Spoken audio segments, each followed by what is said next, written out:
When we lift heavy, we boost our testosterone. It drives us. It's our driving function. Without testosterone, we wouldn't be effective warriors. Without testosterone, we wouldn't be effective men, effective fathers. Welcome to It's Supposed to Be Heavy with Jermiah Blount, a show about strength, longevity, and building a body that carries you well for decades. Because resistance creates adaptation, and some things are supposed to be heavy. Let's get to work.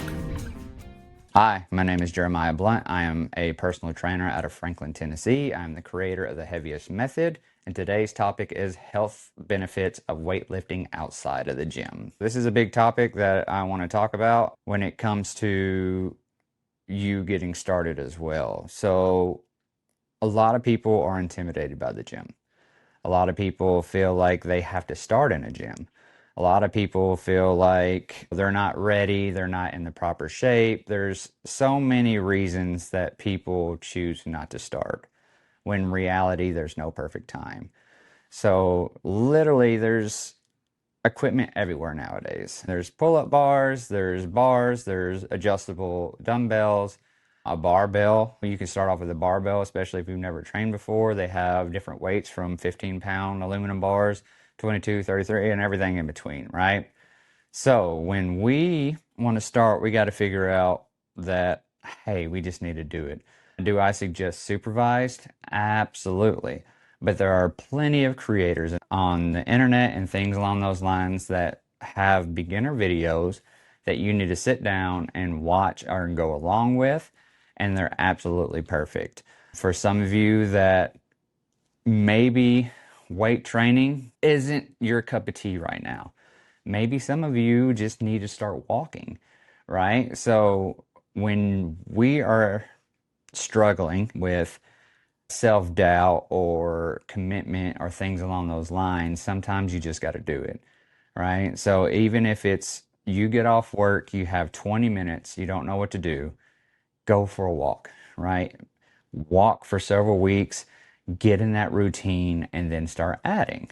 Once you get to a certain part when you're comfortable and you don't feel comfortable with the gym yet, get a weighted vest, start walking with a weighted vest. From there, go to your local store, Walmart, online, Amazon, wherever, and you can order a set of dumbbells and then start from there. You can do several things with a dumbbell. Once you get comfortable with that, then start thinking, hey, maybe it's time to go to the gym. Maybe I need to focus on this. Maybe I should start with a barbell, and then continue to grow. But the biggest thing is there's no time to start. I know life can be busy. I know life is crazy, family, kids, grandkids, just job, life in general, especially in today's world. We all have to work constantly just to keep going. But your health will be more expensive not to start now than trying to make that next dollar and then try to focus on your health later. Medical bills are super, super expensive. Medications are super, super expensive. Insurance is expensive. And there's a lot of insurance programs out there that will either pay for a personal trainer or they'll reimburse you for a personal trainer. And that may be something that you should look at with your insurance company. Yeah, when it came to me personally, the reason why I started working with a personal trainer is I am one of the worst victims of coming to a plateau for weight. When it came to bench, squat, whatever workout, I would get to a heavy-ish weight and I would try to master that weight. I'd try to say, all right, if I can do 2 sets for 10 reps with no struggle, that's when I can start moving on, which is definitely not the way to go because you want to constantly put your body under that stress because by the next time you're doing that newer weight a lot faster than you really believe you are. That and having, like you said, someone supervise. If I'm by myself in a personal gym or maybe just even a public gym that I pay for and it's just like a not very busy hour and I'm trying to hit a new weight and I just can't hit it and I have the bar stuck on me and I can't get really a lot of help. That was a lot of things for me. I had that personal trainer right there. I had a little extra security, which I think is a main reason why, for me at least, getting a personal trainer, I think a lot of people should really do that because that and the knowledge, it's just an endless funnel of knowledge. That Not only that, when we work out, and I've done it, I know people that have done it, especially if you're in a higher rep range, we tend to get to a point where our brain gets bored of what we're doing, especially when it comes to like arms and things along those lines, and we don't tend to push ourselves as hard as we should. If you're in a gym with a big glass window and something's going in the parking lot, we'll get distracted. We all have conversations in the gym. Those things happen, but when it comes down to it, we're working out, and if we're doing 3 sets of 10, 3 sets of 12, or something along those lines, we tend to get to that last set and we have reps left in us. But because we are human beings, we just get bored with it and we don't tend to push ourselves. When you have that personal trainer, especially if you have one that you have that emotional connection with, you don't want to let them down. And they're there to push you. So you tend to get a lot more out of it and out of yourself in that type of environment than just going by yourself. Or even if you have a workout partner, sometimes when you go with your workout partner, if you're both not feeling it, yeah, you push each other, but there's still that, what are you doing after the gym? How was work today? All these things that go on that were in a professional environment tend to be eliminated. 100%. I remember when I first moved into Tennessee before I met you and I had a previous trainer, it got to the point where I wasn't going to the gym to work out with my personal trainer. I was going to talk to someone while I just happened to be working out and just getting that kind of idea of what we're doing and get my mind off of my work life, everything that's going on. Because it was with him, it was just, hey, how you doing? Let's get to work. Let's see what we can do today. And that's where that emotional connection. And I felt like if something happened and I had to cancel last minute, I was, dreading the text to send. Oh, I'm yeah. sorry, I got something going on. Because you do feel like you're letting someone No, down. absolutely. And I've talked to a buddy of mine. He's a personal trainer as well. Phenomenal guy, brilliant guy. We talked about it before, and sometimes when a client leaves and you get that text, it almost sounds like a breakup text. And I understand the business, and people come, people go. We all hope for that 2, 3 year client, and sometimes they stay longer, but it's just the way the business is. And especially if you and your client have that great connection, it's like a breakup. It's funny.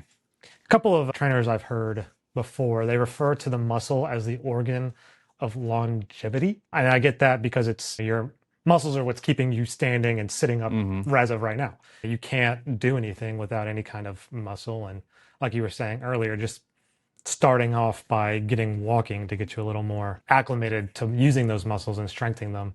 Why do a lot of trainers consider it longevity as the muscle? So when we look at our overall health, and when we build muscle, it protects us. If you don't have the muscle to protect your bones and your organs and things like that, then impacts, heavy impacts, things like that can damage organs. If you haven't added strength training to your regimen, then osteoporosis can be a thing, and then bones can be broken easier. And as we mature, we've all heard the story where our grandmother or grandfather fell and they fractured their pelvis or something along the way, and then within a year they passed away because it's so hard to recover from. But starting in weight training, building that muscle to protect that bone can save your life, and it helps with your brain function and just your overall health, especially for men. We're driven by testosterone. Lifting heavy helps us keep our testosterone high. Yeah, and to add on about the brain function and the brain health. I'm someone who's a Gen Z. We're younger in the gym. We're just now getting straight into our careers. We're finishing up college. And a lot of people, you see it all over the internet now. Gen Zs are just all in the gym, doing some kind of fitness, trying to get off of our phones a little bit because just the world with everything going on, social media, and just in general. How have you seen people going into the gym that really help their mental health as a whole? Especially for men, we're primal creatures, and we need to be stressed daily. And I don't mean by mental stress from work, physical stress. We need that daily. When we're put in that type of situation, that's where we feel like men. You're able to go in there, you knock out your workout, you take charge, you're lifting heavyweight, you're primal at that point. And it's important for all men to continue that. Like I said, when we lift heavy, we boost our testosterone. And without our testosterone, we're nothing. It drives us. It's our driving function. Without testosterone, we wouldn't be effective warriors. Without testosterone, we wouldn't be effective men, effective fathers. And testosterone in itself is an issue in today's current times. And it's just something that masculine men need to come back. And I don't mean, and there's a lot of people that feel negative about masculine men, but we need to come back because that's where every great war, every great man was a masculine man. Kind of going into the more health benefit side of everything is in general, how much weightlifting and just how much working out do you notice a general improvement of the heart health or the health in general? Is it like once a week? What do you think? So we want to strive for 2 to 3 times a week. Can you see benefits from once a week and you are doing everything else right? Because remember, weight training is such a small part of your journey. It is very important, but it's a small one. You should always be focusing on sleep. You should always be focusing on hydration and nutrition. And with once a week, you can absolutely see growth and things along those lines, but it's going to be very slow. 2 days a week, you're getting better. 2 to 3 days a week is where we're at, right? And now, if we incorporate more, then that's great. 4 to 5 times a week. But you really want to focus on recovery time as well. And that's why I keep on saying sleep, because we recover when we sleep. Getting that good quality sleep so that way your body recovers. And then when you are on your down day, if you want to do some walking, that's great. Go for a little walk, things like that. But you need to actually recover, right? Find something to shut your brain off.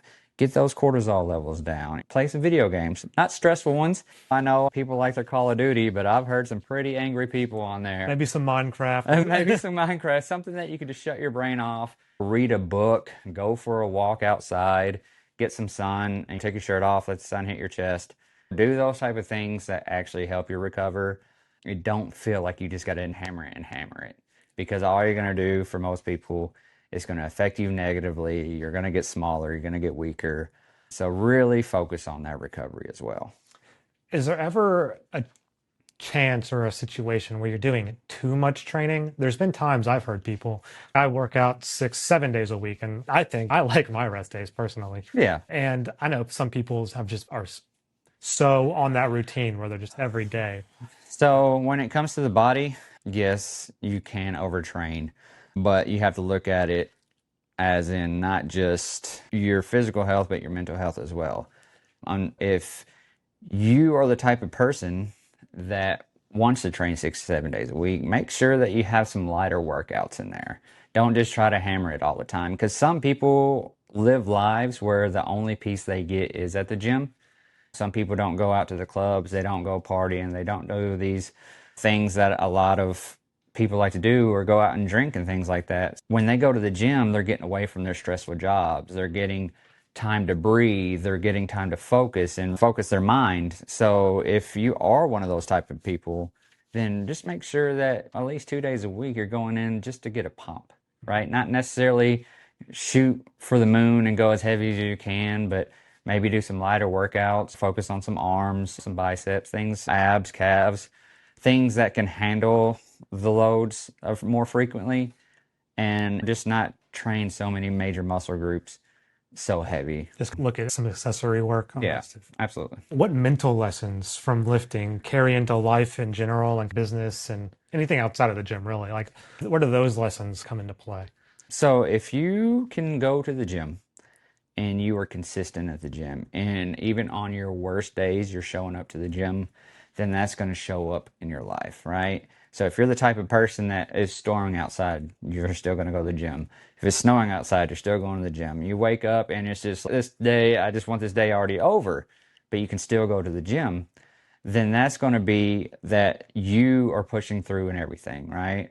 You're having family issues, but you're there for them. You're strong for them. Work is absolutely horrible right now. You have all these meetings and everything is going bad, but you're pushing through, right? So you're training yourself by doing things like that. Going to the gym when you just don't feel like it is helping you train your mind to do everything else in life. There's just some things as human beings, we got to do things that we just honestly don't want to do. right? But if you can go to the gym when you just honestly don't want to, then you can do those things that you just don't want to do and succeed at it. I remember back when I really first started getting back into weightlifting, I would get home from doing a full body or whatever I was doing that day, and I would drink my protein shake and I would sit on the couch just because it was 5:30, 6 o'clock. I hadn't even got a chance to eat dinner yet. And within 5 minutes, I am neck back, mouth open, snoring all loud, and I just out like a light. And then Right. I would wake up an hour later, and in 2 hours, I'd be ready to go back to sleep. Obviously, I'm burning a lot of calories and a lot more energy, so I'm tired a lot easier. But how improved does sleep quality get as you continue to train and lift weights? So when you are training, right, the biggest thing is trying to bring down your cortisol levels and things along those lines. Like I said, quality is super, super important. We all want to strive for 8 hours of sleep, but in some cases, honestly, that's just not feasible. So getting power naps is excellent, right? Because some of us, with our lifestyle and trying to get into the gym and do all these things, it's just not feasible to get that 8 hours of sleep because some of us are just that busy. But if you can find the time with your training and catch a 30-minute to an hour power nap, it's going to help you benefit your body because, like I said, while we sleep, we recover. So doing those type of things, you know, getting your protein in, taking a little power nap so that way your body can recover is not a bad idea, especially if you're one of these people that can only get 4 to 6 hours of sleep at night. We're not lifting for today, we're lifting from a decade from now. Thanks for listening to It's Supposed to Be Heavy with Jermiah Blount. Train hard, recover well, stay capable, and remember, aging is mandatory. Weakness is optional. See you next time.